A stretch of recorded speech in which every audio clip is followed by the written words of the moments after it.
just, when Rudy died, I wrote down a whole list of memories and things that happened. Okay, I'm recording. We didn't really do that with Yoda, so. Okay. So, this is a... Pee! Okay, Luca's going pee. He's like, pee! This is going to be very informal. This will be like a secret track, like at the end of a 90s album, where you have 72 minutes on a CD. Yeah. But your album's only like 38 minutes. Yeah. So you have like a whole bunch of blank space, and then like a secret track comes on at the end. This is going to be that. Fans. Even though it's only our second episode, we're already going to have one of these. But what's going to happen is it'll make the file size huge, and we're going to be spending a bunch of money on bandwidth because of it. But it's for Yoda, so it's worth it. We're going to... The toilet paper in the toilet looked like ice. Okay. See? I said it was going to be informal. Very informal. So we want to just for us as a memory, while our memory's still fresh, to talk about this experience that we had in the last 3 days. Seeing Yoda's condition deteriorate, what we had to do, and how we came about making the decision, and also what we had to do to find a place, both to, because here in Belgium, everything closes super early. Even the grocery store closes like at 8 o'clock. And we don't have a way to call anybody because our phones work, but only for text and data. Mm-hmm. And we couldn't figure out exactly how to call somebody here in Belgium. Like every time I try to make a phone call, it just cuts off. But eventually we figured it out. So how far back do you want to go? Well, before the flight, the night before the flight, when we were doing our first podcast, her back leg started to give out. So she was having trouble walking. She was kind of struggling and swaying slightly with her hind legs. And then on the flight, she was in her carrier. She didn't make a peep, kept checking on her. She just was sleeping. She wasn't like standing up like she wanted to get out of her carrier. She was resting, and so I let her rest. And during our first layover, when I took her out, she had trouble with her front legs also. And I was giving her medicine, I was giving her fluids, and I could just tell she was going downhill. And a few hours in the airport, I just noticed her head was kind of like cockeyed, or she was just it was in a weird position, like looking up. And then our second flight, when we got here, I tried to go to the bathroom again with her, and she was just having trouble. She was out of it. She was still sleeping, so I just let her sleep. I wasn't going to make her go to the bathroom when she can't. She was having trouble walking. And when we got here to the Airbnb, she was still having some trouble walking, and we all fell asleep right away. But we rehydrated her right away with a subcutaneous hydration. Yeah, and we fed her. We've been feeding her this stuff called Enercal, which is like a high-density food. High-calorie supplement. It's like a sticky substance that I put in the roof of her mouth, and she kind of licks it down. Yeah, you do it like you would, like, how some people do, like, peanut butter on the roof of the dog's mouth? Yeah. To make him lick. And that's kind of how we did it to her so that she would ingest it. And that's how she was getting, I think, most of her calories, because that's a very high-density high-calorie food. But she didn't enjoy it like a dog would enjoy peanut butter. Like, I had to force her mouth open. I had to put it in, and then if she spit it out, I have to keep trying until I got about a tablespoon in her a day. And at one point, I even stuck my finger in to redo it too early, and I got her fangs in my finger, punctured my finger a little bit, and she didn't like it. So I don't blame her. No. It says in the tube that it was good tasting. Yeah, but not to Yoda. Her. And so our first night at Airbnb, we're jet lagged, tired, and we all wake up at 3 a.m. And we go on the balcony to enjoy we're in Europe, we did it. She looked a little bit better than the flight. She did, because we gave her fluids. Yeah, and so she's we were rehydrated. We were optimistic that she took a toll. It took a toll on her to fly, to travel for that many hours in a row. But we were optimistic that, well, she's improving. You know, again, she took a couple of steps back and started to take a step forward. And so we woke up, and the grocery store doesn't open till 8 a.m. here, so we woke up at 3. So we had to wait 5 hours to get food. And so we just kind of hung out and watched TV together. And we went to go get food. And when we came back, it was time for me to give her kidney medicine that I give her on an empty stomach. So I took her to the bathroom, and I laid down a black towel that we had in there. We had 5 towels, and I gave her one. That was a Yoda towel, which somebody would share with another person. And I gave her a kidney medicine. And she fought it a little bit like she always does, because I had to take this blue pill and stick it to the back of her throat and push it down and make sure I got past her airway. And then give her some water. And after I did that, she just lay there. She didn't try to get up and run away from me. She was there. And that's when I said, she's done. This is it.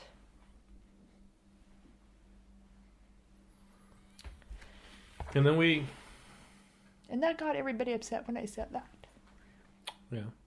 Well, every time you're feeding her somewhere, and if I'm not in there with you, what I dread hearing is you calling my name, asking me to come over. Because every time that happens, I know there's something wrong. There's something that isn't normal. But you say, yeah, this is not looking good. But, you know, we just, for a few hours that afternoon, we all laid back down in our beds, and there's a couch that turns into a double bed here, and there's a chair that turns into a single bed, and then there's like a double bed that's a Murphy bed that folds out from the wall. You were laying on the Murphy bed with Yoda in the middle, and the girls were sleeping out here in the double bed, Luke on the single bed, and I didn't want to go over there. I wanted to give Yoda space because she was laying there with you. So we all kind of lay down in the bed for the next 2.5, 3 hours maybe. Yeah. And she fell. I moved her to the bed. I put like a large plastic bag and then that black towel down, and then I put her on it. Yeah, because she had peed. She lost bladder control. With her legs, yeah. Her legs and her bladder, for the past 24 hours kind of went. And she felt cold to me. And so I laid down and I covered her with her towel, and then I put another blanket on top of her. And we slept there for 2.5 hours, 3 hours. And then I kept checking on her. And I fell asleep, and I remember seeing our dog Rudy. And usually when I see, like... In your dream, you in my dream, a deceased person or animal, I want to stay in that dream. But I knew when I saw her,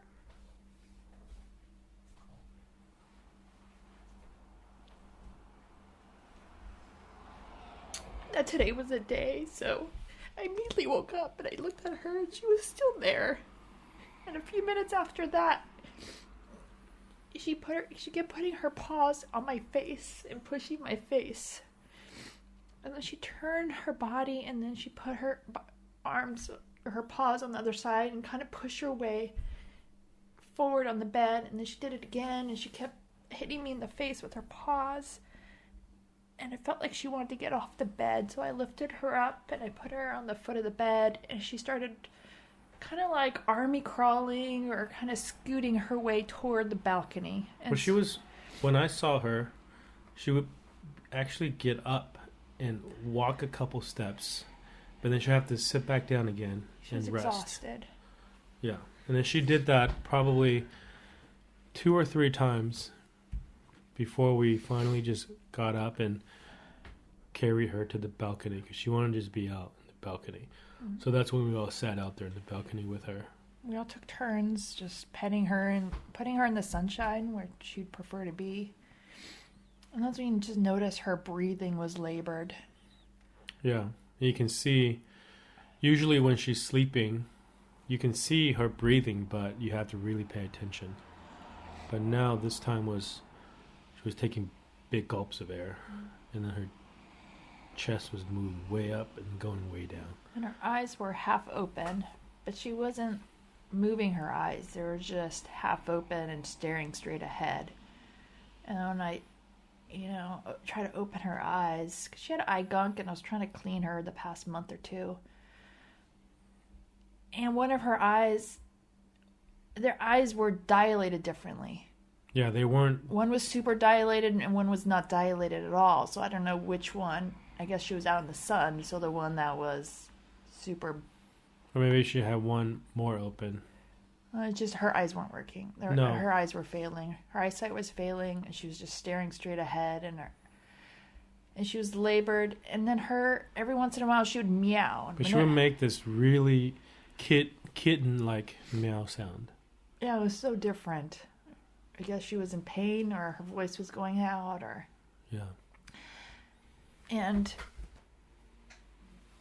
then her mouth started opening. I think that's when we were in the balcony, her mouth was opening and she was just kind of crying. And then I'm like, we gotta go. We gotta go find a vet.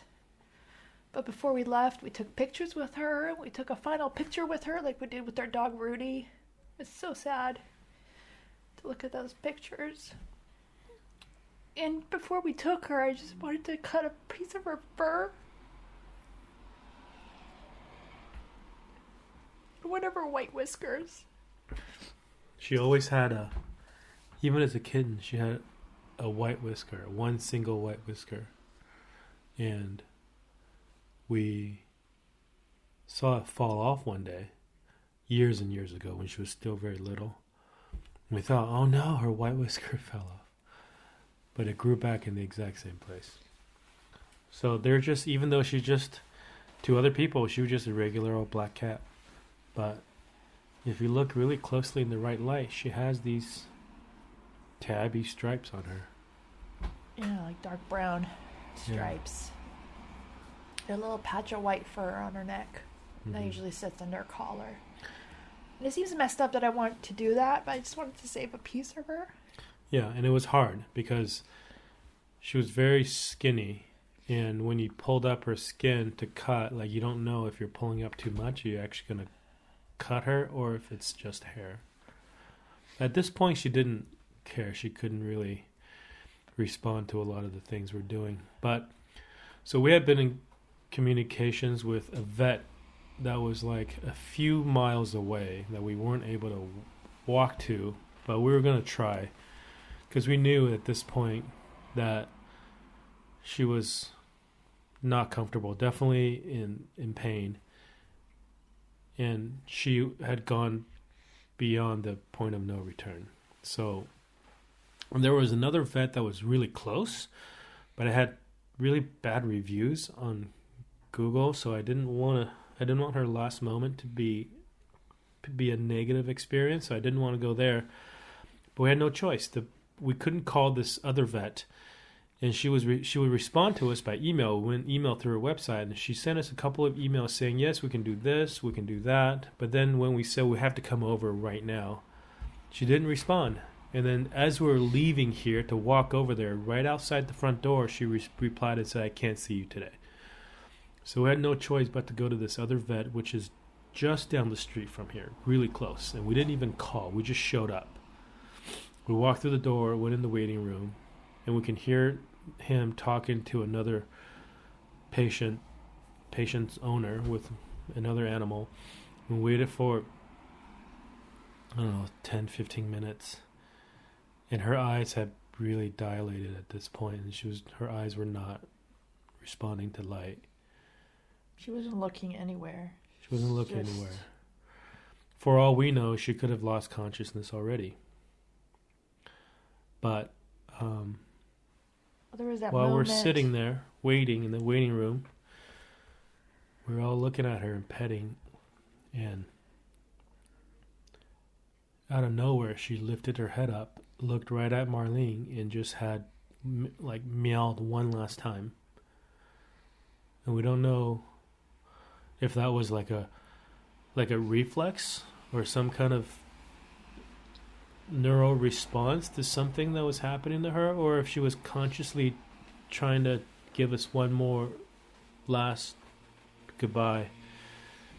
But after that, a couple minutes after that, we went in to the doctor's office. We told him really quickly that this is it for her, and she had been sick for a long time, and today she had been going downhill fast, and he did a real quick exam. He wanted me to put her on like a metal table, and I was holding her with both hands. I'm like, I'm not putting her on a metal table. Yeah. So then he saw my face that I wasn't putting her down, and he grabbed it's like a mat, like a play mat, like a kindergarten mat, like kids would fall asleep on, to put there, and then I put her on. And he was an older vet, and you can tell that he knew what he was doing, but not necessarily the best bedside manners for a doctor. But I think you get, as a vet, having done it for several years, you get desensitized, and I think the level of your compassion probably goes down a little bit. And I think it's different in different cultures also. But I also think this is maybe why he has a 3.5 star rating versus 4.5 the other lady had that we were trying to go to. Yeah. But and then he examined her. Yeah, so. And he knew that. He knew, but he still had to examine her, which is, his job. Right. But I felt like he was wasting time, but that's what he had to do. Well, yeah, because he can't just take any animal in and just inject them with what we are asked without knowing it's the right thing to do. And then he did ask, do you want the children to leave? Right. And we asked... He says, I can do this here by myself if you guys don't want to be here. And I said, no, I want to be here. And then we gave the kids a choice. Like, you guys can leave the room, or you guys can stay here and watch the final moments of Yoda's life. And they all said they want to stay. They held her paw. They took a couple pictures of the kids holding her paw. Just sad and beautiful at the same time. So... But we put our dog to sleep. She was already hooked up with IVs, and when they gave her the final shot, it just happened immediately. Well, I remember very clearly with our dog, which was 10 years ago now. It was in October of 2008. And I remember still really clearly that moment when she's laying there and they're hooked up to IV and they're telling us it's not looking good. Another process has started. Yeah. I remember that exact term. And I remember looking down. I remember her suddenly having convulsions. And I remember asking right away, is she in pain? And then they said, probably so. Then I said, and then I think we both said, make it go away. And that's when they quickly did it. And they did it, and I remember looking at her eyes, and she disappeared. I could tell the moment that she was gone by looking at her eyes. Yeah, because Rudy was a lot more lucid at the end. You can see she was still there compared to Yoda. Yoda, she had probably coming in and out of consciousness at that point. But Rudy was in pain, but still mostly lucid and could see us. I could tell.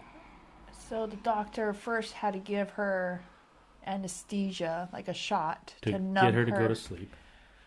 To numb the pain, so she didn't feel what was coming next. And she didn't have an IV like our dog did.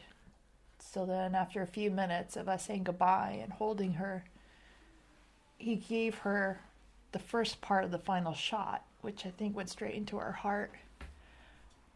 And he numbed her so she wouldn't feel that. I remember him touching her eyeballs while they're open, just to make sure she didn't have a reflux. And then waited a few minutes, and he's like, she's passed away, but she's still having her heart's still beating, and that's just, she's gone, but her heart's still beating, and that's when he gave her the last part of that final shot, and then it was completely no movement after that. And then at that point, we thought he was going to take her and turn her into ashes for us, because he had the ability to do so. All the vets in Europe do. The thing in Belgium is they can't return the ashes to you, and that was important to us, to get her back with us, to keep traveling with her, just like we have her dog Ashes with us. She's been everywhere we've been. We wanted to do the same for Yoda. And so he's like, the only other option if you want her ashes back is to take it to a private crematorium, and it's 10 kilometers away, and they're closed now. So your option is to take Yoda's body back with you tonight. And that was our only option. I wasn't going to just give her body. Yeah, to our the other vet. option is to not get her back, and she would end up wherever she ended up. And we didn't want that to be how we remember her. And one of the things that always strike me with our dog Rudy 10 years ago is we took her to a surgery, or an animal hospital that performed surgery. So we had the option to either perform surgery on her, or if it was too difficult, too much, that they would put her down. They would euthanize her. But that was in a place that we drove past often. Every time you drive past the freeway, I see it. And for the next 10 years, in fact, we'll drive past it again when we go back to California in however long. I'm always reminded of what happened there. And in a way, that it happened here at this vet's office in Ostend, Belgium, gives me a little bit of comfort, is that I won't have to drive or walk past this place in the future and be reminded of that. But I want to have those memories, but I don't want it to be triggered without my consent, without my willingness to do it. So the fact that it happened here was okay for me. So we made that choice to take her body. And so So I asked him, is it okay? Like, where do we keep her tonight? And he says, well, for one night you can just keep her on the terrace outside. It'll be fine. And then that's the point he brought out like a big biohazard, bright blue, thick plastic bag. It said cat on it. I did it? I don't remember. Yeah. And I said, okay, Dan, you need to take the kids out. Because I don't want the kids to see that. Because my grandmother and my grandfather, or my grandmother just passed away last month. And I just, talking to my family, like, watching somebody be put in a body bag is the worst memory to have. And I don't want the kids to have that.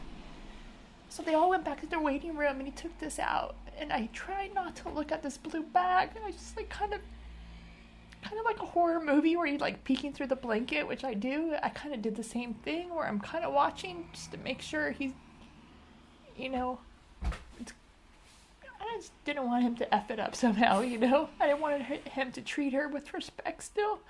And he did. He put her in the bag, and then she fit in the bottom half, and he folded the top half.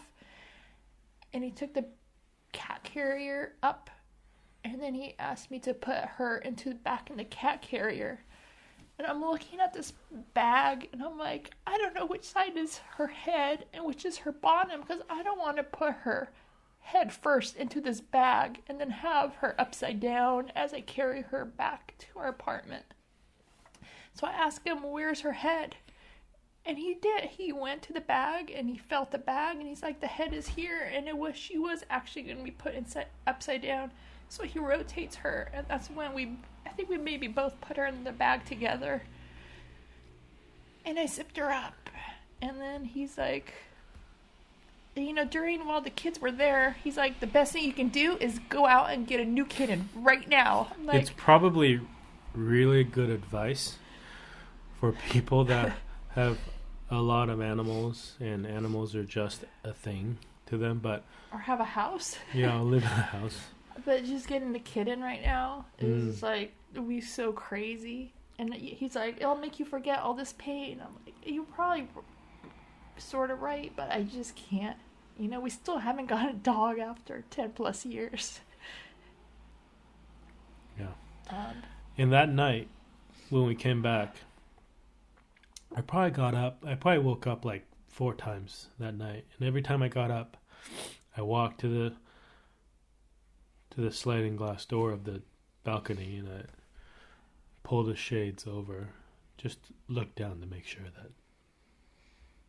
that the carrier is still there. I mean, of course it'd be there, but I just wanted to look, knowing that she's in there.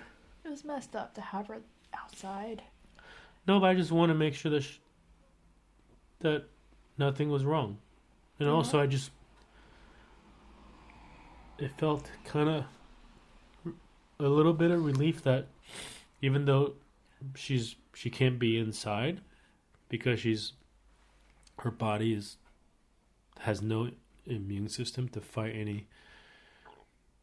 any diseases at this point, but she's still there. She's not like in a freezer somewhere. Right, not with us. Yeah. I know at one point you were in the shower and I went outside and I put my hand in the carrier. It was so messed up to do. Just put my hand on her. When we got back here, the kids were super upset. We just got them to journal, write a note, and unzip the carrier and put it on top of her. There's no flowers to pick around here. We're in a city and it's cold to pick and put it there. So we made cards. We made flowers on cards. And it was hard to be here. It was quiet. There was no footsteps. So we all headed to the beach.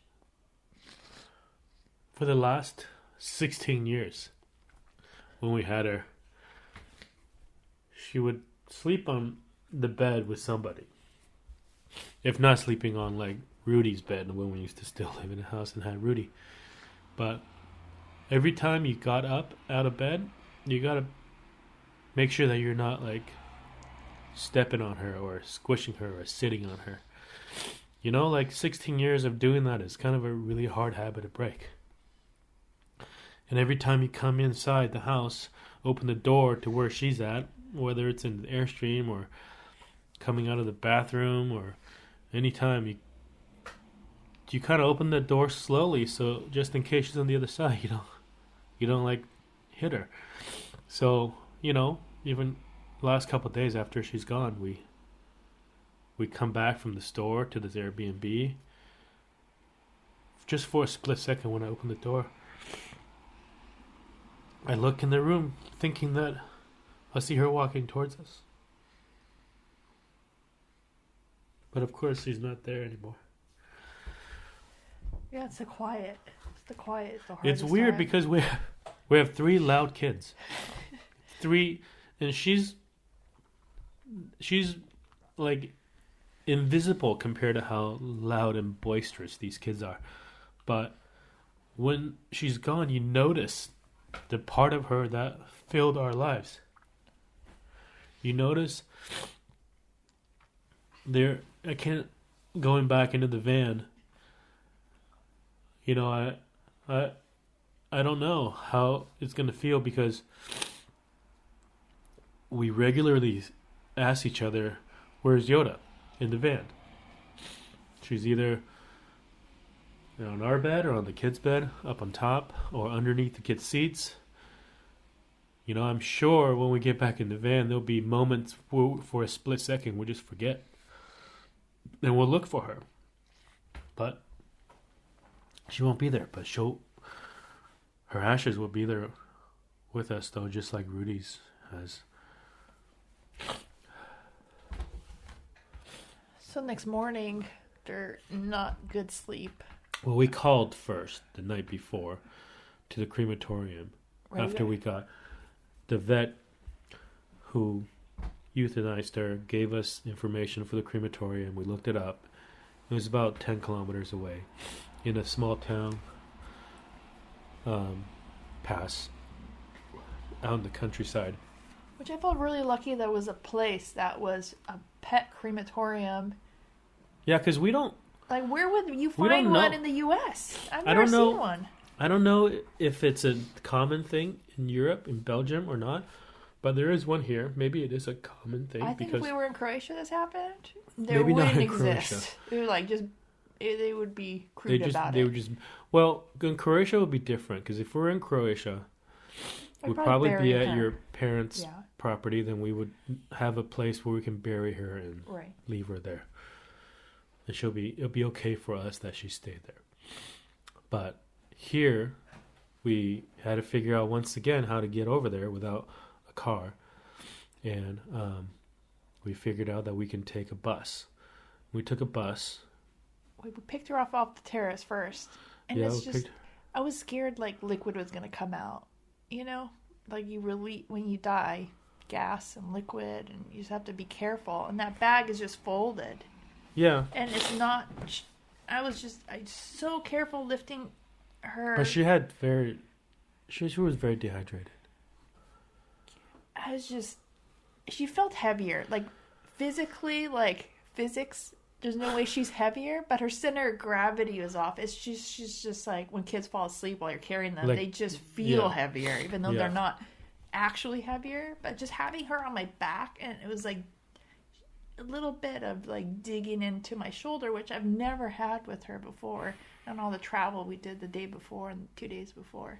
It was just, and we walked to the bus with a dead cat on my back, and we went in the bus, and I was just dreading, what if somebody asked to pet or see our animal? Like, what was I gonna say? But luckily, like, nobody did. I think they were so if they were listening to us, they were distracted about how we looked and talked and dressed. We were foreigners, or tourists. Well, I think also we bought this cat carrier. We used to have a hard carrier, a rigid carrier, for all the years that we traveled in the Airstream and then the truck camper Casita. Just so that she had a safe place in the car, because we were always... She always went in the cab of the vehicle. Us. We never left her in the back, besides the truck camper, which was on the same platform. Truck camper, she liked being in the back. No, she was probably 50-50 there. But with the Airstream and the Casita, she's always in the truck. Right. But for this trip, we bought her a soft carrier because it had to be of a certain size or smaller, and it had to be airline approved. So we bought it in Virginia just before we bought it in Baltimore, just outside of Baltimore, just before we dropped a van off at the port of Baltimore, and we specifically looked for one that was a backpack. And I think because of that, it made her more inconspicuous, and that's probably part of the reason why people didn't ask us about her, going through all the customs, going through passport checks and airlines and all that. Walking dog. We didn't have a pet carrier. We didn't have a thing that looked like a pet carrier. It was just a backpack. So I think that played out the same way. That played out the same way on that bus to the crematorium that morning, 2 days ago. And we got, it was a nice bus ride. We got to see the countryside of Belgium.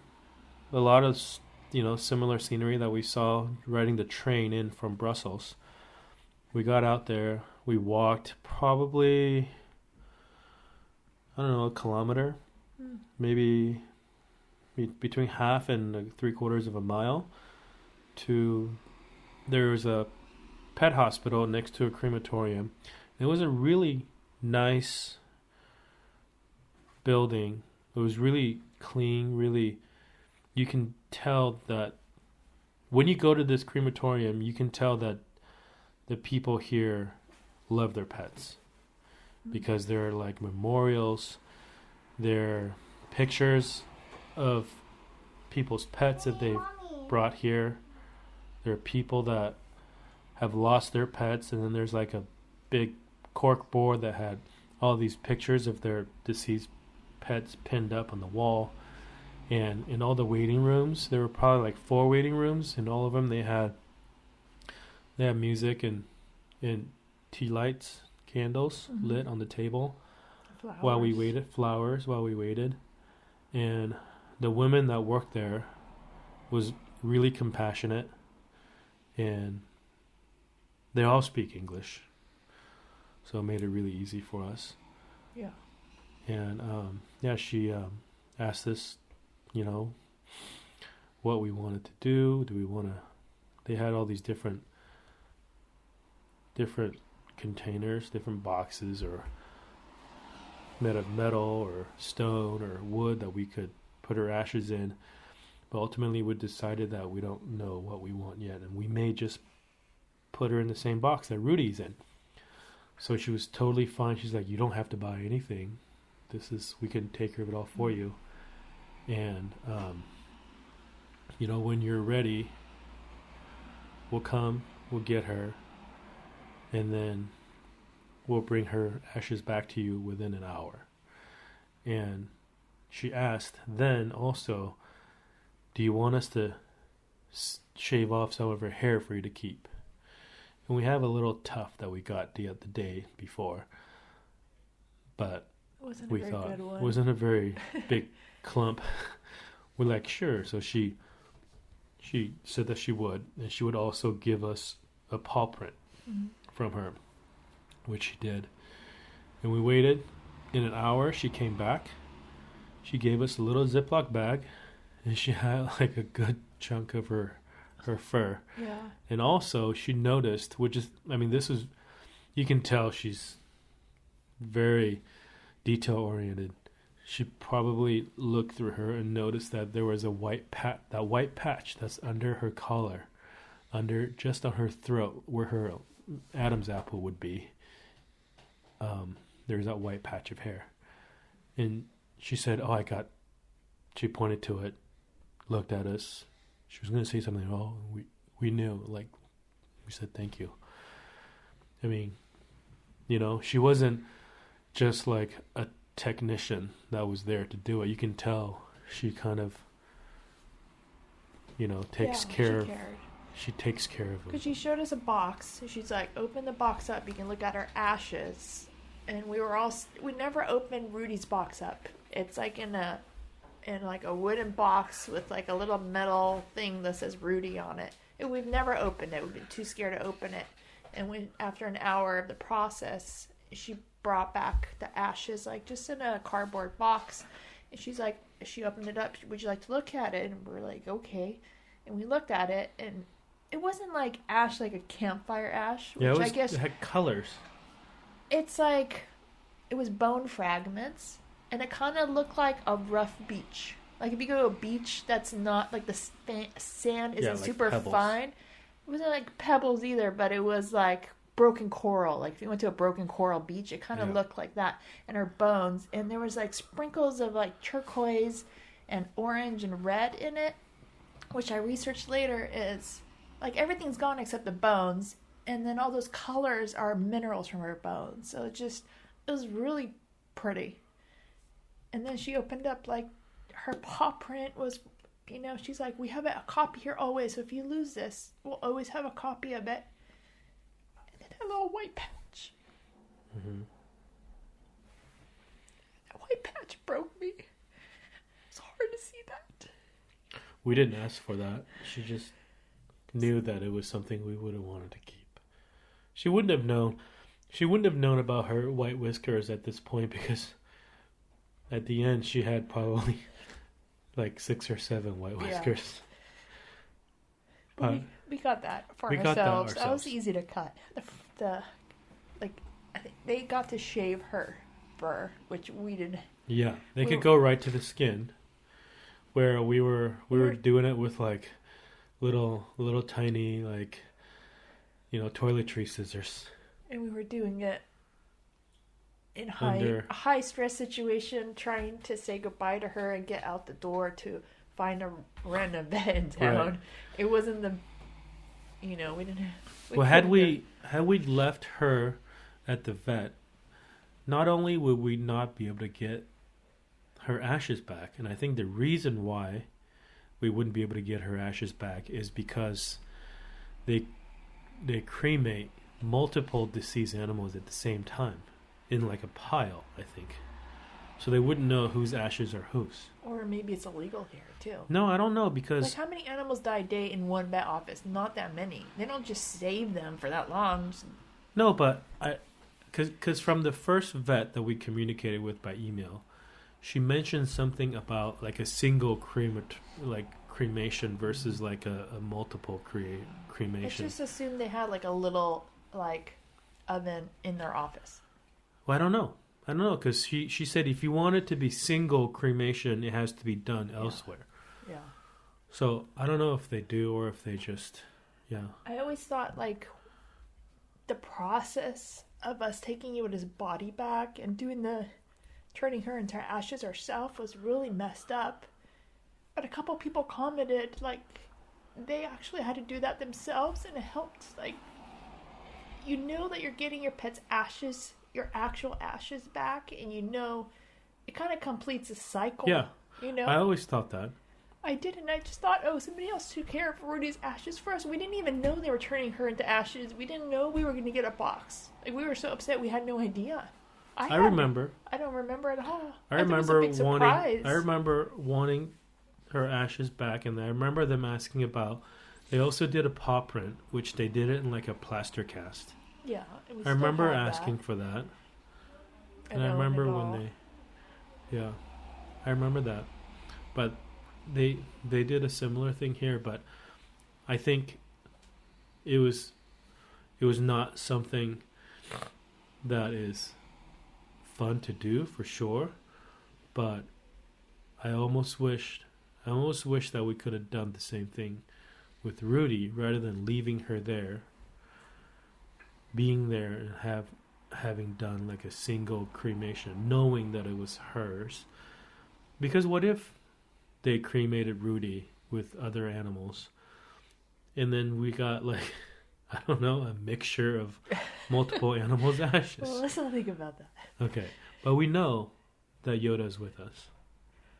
And, I know there'll be people out there that think this is silly, but it's important to us. It's we feel like that for the last 10 years that we've been taking Rudy to all these different places. She sat right on the dash of our first van, of our first truck, of our second truck, and then in the Sprinter van, she's been with us. We're still trying to figure out the perfect place to put her. But She was now, under my seat. yeah, but I want her to be someplace where she can like be out in the sun. Yeah.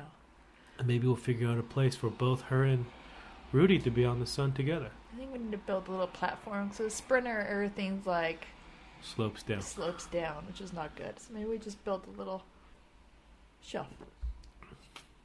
Yeah. But what I am really glad, again, is that she got to come to Europe with us. That was what we were hoping for. 'Cause we don't want to leave her. Like, my brother volunteered to take her in LA. And our friend in Kansas, even right when we first took her to the vet after she wasn't feeling well that first time, she volunteered that we could just leave her there. It just didn't feel right. Didn't feel right. Wanted Yoda to her last breath, and the last people she looked at was and our us. friend in Arizona volunteered to take her if we could get her there. But, it came down within the last week or so. Here's the tricky part is you can't get a health certificate outside of 10 days from travel. So if you fly out on the 10th, your health certificate has to be done no sooner than the 1st of the month.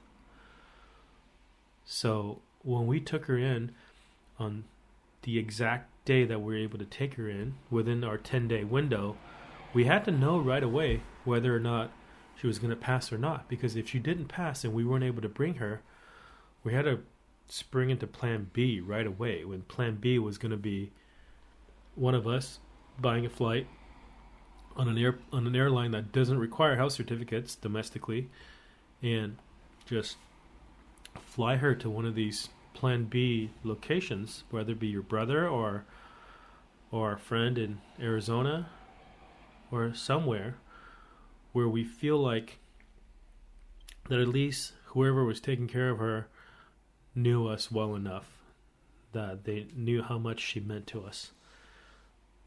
But, you know, we had a really great vet in Alexandria that worked with us.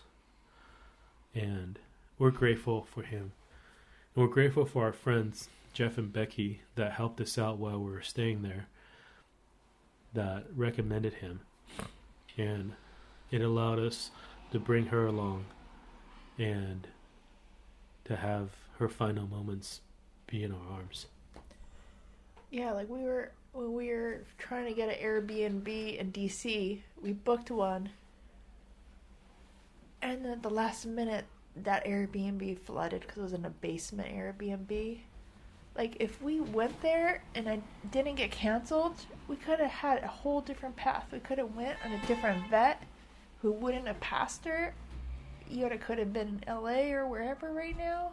Like, Yeah. it just all kind of happened for a reason. Like, that Yeah. place got flooded, and we had to go to Alexandria, and we just But we chose to go happened- to Alexandria because that was one of maybe half dozen places that we were deciding. And then we chose that place. That was within walking distance to a couple reasons why we chose it. One, it was within walking distance to a metro station that we can take the metro into DC and explore. And second, the metro station was next to a 7-Eleven that was also an Amazon pickup location. And just so happened, the same shopping center where the Amazon pickup location was at is where the vet's office is, and it's also where this restaurant and European grocer that sold like Bosnian and Croatian groceries and food. And it was there when we walked over there to get my Amazon package. We saw, oh my gosh, we can go get some Croatian food really quick. And we took a picture, posted it, and that's when Becky saw our post and said, oh my gosh, we live 2 blocks away from there. Come over. Come over and hang out. We have a car. You guys can borrow it the whole time you're there. And it was just... So random. It was so... But it wasn't It was random, such a too. coincidence, but maybe it was all meant to be. And it worked out exactly the way it did for a reason, I think. I think it worked out so... It's so sad, but it worked out so perfectly that we were able to bring her here, that we got through all the flights, that she passed away the next day, and there was a pet crematorium that we could public transport ourselves, be in transportation and walk to, and we got it all done. Like, it was just...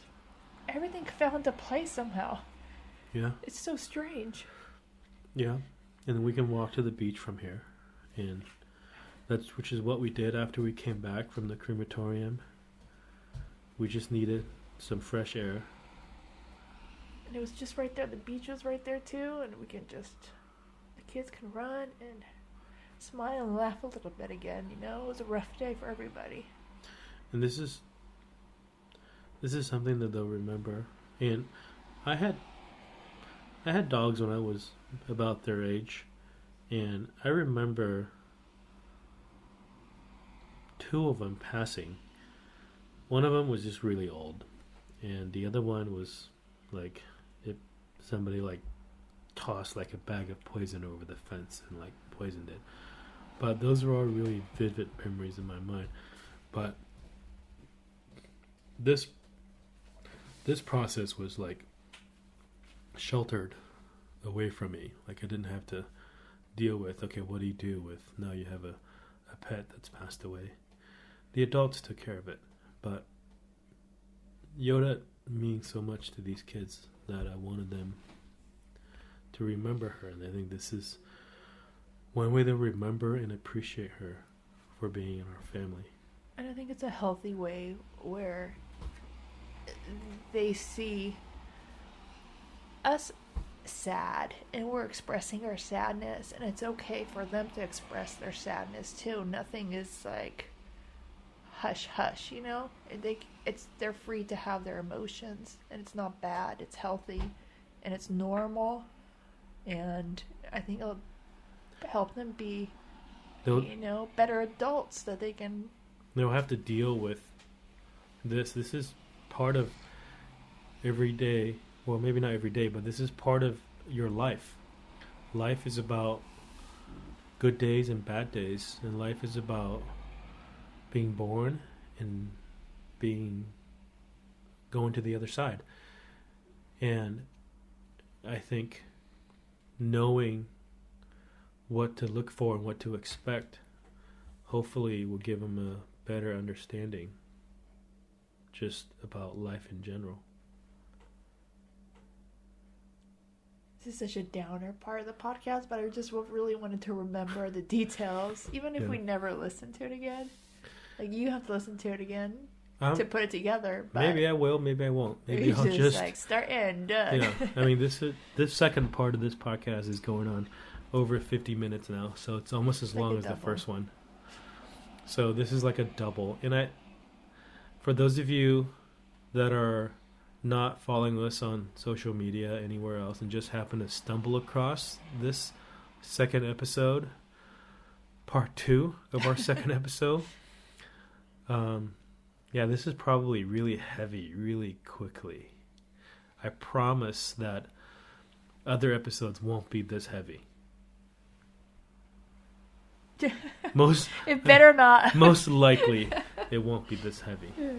But I'm happy for the things turned out the way it did. Obviously, we wish that she could still be with us, but she was 16 years and 3 months old. And, even every vet that we took her to, and we've taken her to 3 vets in the last month and a half or so, all of them said, 16 years is a good life for a cat, especially for one that wasn't ever supposed to survive in the first place, because she was a runt. We got her from underneath our friend's parents' patio. It was like a neighborhood cat that was impregnated by this other stray cat, and it had a whole bunch of kittens, and she was the smallest one of them all. And when we first saw her, all her siblings were feeding from the mom, and she was just pushed to the edge. She was just sitting there. Noticeably smaller. Way smaller, probably like 3/4, if not half the size of some of them. And this is in the California foothills where coyotes just snatch the kittens up. They're like, our friend's parents all these cats won't be here. The coyotes just eat them all up. And it just was heartbreaking. I'm like, I'm going to save this little black one that looks so weird. It looks like Yoda from Star Wars. She's so awkward looking. We weren't there. We didn't go there because they had kittens. We were there for our friend's birthday party, or an after party or something. Yeah. We were there to hang out with our friend, and just so happened that there were kittens there. And you may not know this, but I was not a cat person. And I wasn't a cat person for several years after we adopted her. I had to really convince you to get And I was like, oh my God, the last thing we need is a cat right now, because we got a dog. The dog is going to eat this cat. It's not going to be good. Because our huskies killed a few small animals before. Yeah. Or maybe 1 or 2. She was not a fan of small animals that move. Or she just didn't, like dogs that haven't been around other small animals. But, we were very concerned about how things would go when we brought Yoda home because she was so little. But, Yoda didn't know any better. And at first, one of us had to hold Rudy down while we brought Yoda to her face to introduce them. And within, I don't know, a few hours, maybe a day, Yoda thought Rudy was her mom. Yeah. She'd go to Rudy's belly and just use her paws to try to find those nipples, get some milk. Never found it. Never found I think it. just Rudy sucked was on some like, hair. "What is going on? Are you my mother?" No. Yeah. Yeah, it was strange because we got her right when we came back from our, honeymoon. So we've had her our entire marriage. Yeah. Pretty much. So it's weird. It's weird not to have her and be, Right. together. And just before we got married, my grandmother passed away. And we had gone to Taiwan to see her for the last time. So, that was sort of my mindset at the time too. And then we got married, went to our honeymoon. And that was, 16 and a half years ago now. Yeah. But everything that we've done in our travels are sort of burned into my memory as locations and events.